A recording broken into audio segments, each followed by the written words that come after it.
سر ایک سوال ہو رہا ہے، سوشل میڈیا پہ پچھلے کچھ دنوں پہلے کچھ ویڈیوز وائرل ہو رہی تھی. ایک ویڈیو اس میں یہ تھی کہ ایک مرد نے پاکستان کا، شاید وہ نوشہرہ یا اٹک والی سائڈ کا تھا، مجھے شہر یاد نہیں ہے، لیکن اس لڑکے نے خواجہ سرا سے شادی کیا اور پوری تقریب ہوئی. اور یہ شادیاں بڑھتی جا رہی ہیں کم ہونے کی بجائے. اس کو ہم جنس پرستی میں دیکھیں گے یا خواجہ سرا جو صحیح خواجہ سرا ہوتے ہیں ان کو شادی کا حق ہے؟ دیکھیں اب یہ دو حصے ہیں آپ کی گفتگو کے. ایک تو جو سوشل میڈیا پہ ایسے کلپس وغیرہ آتے ہیں میں ان پہ تبصرہ نہیں کرتا، اس لیے کہ کوائٹ آفن وہ مذاق ہی نکلتا ہے، وہ غلط بات ہی نکلتی ہے، بعد میں فیک ہی نکلتا ہے. تو اگر کہیں ایسا ہو رہا ہے تو اوبویسلی غلط ہو رہا ہے. یہ ہم جنس پرستی میں آتا ہے، ایبسلیوٹلی ہم جنس پرستی میں ہے. دیکھو دو مرد شادی کر رہے ہیں نا. جب خواجہ سرا کہا جاتا ہے تو خواجہ سرا by definition, by the necessity of the word وہ مرد ہوتا ہے. کوئی عورت خواجہ سرا نہیں ہو سکتی. خواجہ سرا ایسے مرد کو کہا جاتا ہے جس کا ریپروڈکٹیو آرگن نہیں ہوتا. That's it. کسی وجہ سے بھی وہ کاٹ دیا گیا، کیمیکلی ریموو کیا گیا، جو بھی ہوا. ان کی پوری کی پوری آرمیز ہوتی تھیں، ان کو یونکس کہا جاتا تھا افریقہ میں، خلافت عثمانیہ میں، اور دنیا کے بڑے بڑے بادشاہ ہوتے تھے کہ اس لیے کہ یہ لوگ جو ہیں یہ جنسی بے راہ روی میں نہ چلے جائیں بلکہ بحیثیت فوجی اپنا کام کریں. یا جو حرم ہوتے تھے جہاں پہ رائل فیملی کی خواتین ہوتی تھیں، ان کی حفاظت کے لیے ایسے مردوں کو لگایا جاتا تھا کہ جو جنسی عمل کرنے کے قابل نہ رہیں، لیکن ان سے ان کی مردانگی تو ختم نہیں ہوتی تھی. جو ان کی بایولوجی ہے، جو میسکولر اسٹرینگتھ ہے، وہ تو ساری وہی رہتی تھی. تو یہ ہوتے ہی سارے مرد ہیں. تو اب اس سے یعنی کہ اگر اس کا ریپروڈکٹیو آرگن کسی وجہ سے ریموو کر دیا گیا تو وہ ہے تو بایولوجیکلی مرد ہی، اس کے کروموسومس تو چینج نہیں ہوگے، بایولوجیکل میک اپ تو چینج نہیں ہو گیا، تو ہے تو یہ ہم جنس پرستی ہی. باقی یہ کہ کیا ان کو شادی کرنے کا حق ہے خواجہ سراؤں کو؟ شور ہے، وہ مرد ہیں، عورتوں سے شادی کریں. اور میں خواجہ سرا کہہ رہا ہوں کلچرل کانٹیکسٹ میں، ناٹ ان میڈیکل کانٹیکسٹ. کیونکہ پاکستان میں جو یہ خواجہ سرا ہیں یہ سو کولڈ خواجہ سرا ہیں. دانیال عبداللہ صاحب کبھی آپ ان کو پوڈ کاسٹ پہ بلائیں، وہ آپ کو بڑی تفصیل سے اس بارے میں بتائیں گے. ریسرچر ہیں، 400 لوگوں پہ پاکستان کے مختلف شہروں میں اکراس پاکستان انہوں نے ریسرچ کی ہے، اور ایک بھی ایسا نہیں ہے جو مکمل مرد نہیں ہے. اور بہت سے ایسے ہیں جن کی شادیاں ہوئی ہوئی ہیں، ان کے بچے بھی ہیں جی. لیکن تو شور وہ شادیاں کریں، کس نے منع کی ہے؟ یہ تو ہم کہتے ہیں live like a normal life, I mean just like I do. Pakistan میں پہلا ٹرانسجینڈر پوڈ کاسٹ سامنے آ گیا، ایک ٹرانسجینڈر کر رہی ہے، اور اس میں آپ کے بڑے پیارے دوست شہزادی رائے صاحبہ یا صاحب وہ پوڈ کاسٹ کا افتتاح کیا انہوں نے. آپ اس ایکٹ کو کیسا دیکھتے ہیں؟ رائٹ تو سب کے پاس ہے نا بات کرنے کو، تو آپ نہیں روک سکتے. یہ ہے کہ اس میں جو باتیں کہی جا رہی ہیں ان کی کچھ ججمنٹ ایتھیکل بیسس پہ ہوگی، کچھ باتیں لیگل بیسس پہ ہوں گی. کچھ دن پہلے شہزادی رائے سے میرا انٹریکشن ہوا جس پہ انہوں نے میں نے ان کو کال آؤٹ کیا کہ قطع نظر اس بات سے کہ ہم آپ کے لائف سٹائل سے ڈس ایگری کرتے ہیں کہ آپ مرد ہونے کے باوجود خود کو عورت کہتے ہیں، وہ ایک اپنی جگہ پہ بحث ہے. لیکن آپ بھی کبھی کبھی آپ کا جی چاہتا ہے تو آپ اسلام کی بات کر لیتے ہیں، ایتھکس کی، اور ہمارا یہ کلچر وہ کلچر سارا. آپ ایک پوڈ کاسٹ میں بیٹھ کے کہہ رہے ہیں کہ اگر ہم جنسی حرام کاری نہ کریں تو لوگوں کی فرسٹریشن دور نہیں ہوگی. گیون دا فیکٹ کہ آپ کے پاس ایک پبلک آپ سیٹ ہولڈر بھی ہیں، الیکٹڈ ریپرزینٹیو بھی ہیں. آپ الیکٹڈ ہیں یعنی بہرحال آپ اپنا ریپرزینٹیو ہیں غالباً پاکستان پیپلز پارٹی کی طرف سے.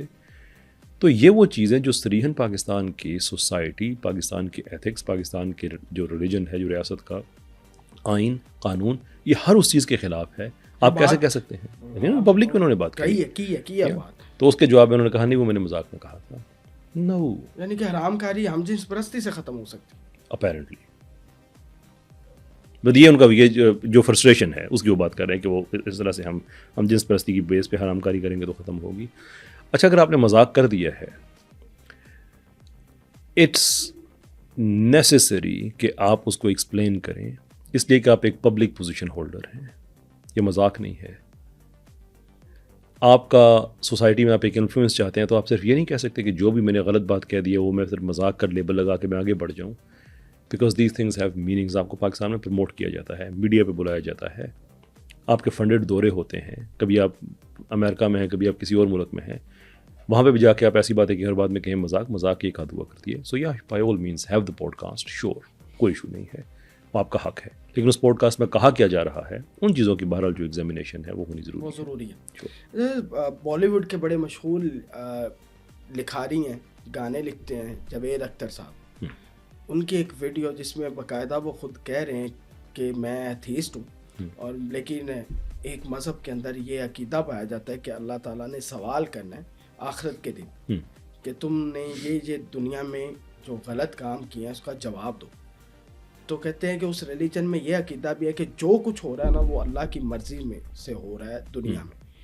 تو وہ جو مجھ سے پوچھے گا، پہلی بات ہے اس نے کہا کہ مجھے تو نہیں لگتا کوئی مجھ سے پوچھے، لیکن اگر مجھے کسی نے پوچھا تو میں اس سے پوچھوں گا کہ نعوذ باللہ، یہ جوید اختر صاحب سے ہے کہ اللہ سے میں پوچھوں گا کہ تم کون ہوتے ہیں مجھ سے پوچھنے والے، جب سارا کچھ تیری مرضی سے ہو رہا ہے، یہاں ریپ ہو رہے ہیں اور تو مجھ سے پوچھے گا. تب میں الٹا سیدھا اس بارے میں کیا کہیں گے آپ، کیا رائے آپ کی؟ there are certain stupidities that are best left alone. ہاں کوئی انٹلیکچوئل بات کرنا چاہیں وہ شور ہوگی. دنیا میں اللہ کی مرضی سے ہو رہا ہے یا اللہ کی اجازت سے؟ یہ اس کو کہا جاتا ہے اسٹرو مین فیلسی. اسٹرو مین فیلسی یہ ہے کہ آپ کسی بات کو، کسی نظریے کو یا آرگومنٹ کو آئدر ڈسٹورٹ کر مسخ کر دیں یا اپنی طرف سے گھڑ کے پھر آپ اسے غلط ثابت کرنا شروع کر دیں. اب ہندوستان میں ہمیں پتہ ہے کہ جو ہندتوا کا رائز ہے اس کی وجہ سے اسلاموفوبیا بہت زیادہ بڑھ رہا ہے. اس وقت انڈیا میں آپ کو ہیرو بننے کا کہ آئیڈیل چیز یہ کہ آپ اسلام کے خلاف باتیں کرنا شروع کر دیں، you will become a cult hero. اگر یہ جاوید اختر صاحب واقعی ایتھیسٹ ہیں تو ان کے لیے ہندوازم بھی اتنا ہی غلط ہونا چاہیے جتنا اسلام غلط ہے. وائی از ہی کوائٹ؟ کیوں خاموش ہیں اس پہ؟ بات کریں آپ. کتنی چیزیں ہیں ہم آپ کو بتا سکتے. اگر وی ڈونٹ مین، اور یہ بات یاد رکھیں کہ ہم ہمیشہ ڈسٹنگوش کرتے ہیں ہندوازم اور ہندتوا پہ. ہندوازم سے کوئی مسئلہ نہیں ہے، لوگوں کا رائٹ ہے، جیسے ہمارا رائٹ ہے.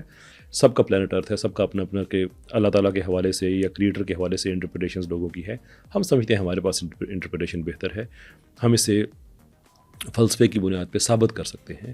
ان کا خیال ہے کہ وہ ثابت کر سکتے ہیں، وہ ان کا بھی رائٹ ہے. ہم اس کو قطعی طور پہ نہیں کہتے کہ ہمارا کسی سے اس وجہ سے پرابلم ہے کہ وہ ہندو ہے.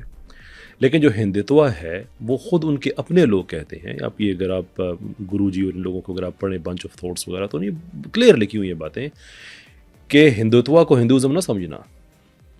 وہ خود کہتے ہیں کہ یہ ایک روتھ لیس آئیڈیالوجی ہے جو کہ RSS کی، جو کہ ہٹلر سے انسپائرڈ ہے. جیسے اسٹالن نے کیا نہیں، وہ تو تھوڑے سے فورسفل تھا. ہاں مطلب اس میں آپ یہ کہہ سکتے ہیں کہ دونوں کا آپس میں اختلاف ہو سکتا ہے، لیکن اس حد تک دونوں جو ہے وہ ملتے جلتے ہیں. ناؤ اب یہ جاوید اختر صاحب کی میں بات کر رہا تھا کہ اسلام کے خلاف آپ بات کر کے آپ انسٹنٹلی ہیرو بن جائیں، اٹس چیپ، ایک گھٹیا حرکت ہے.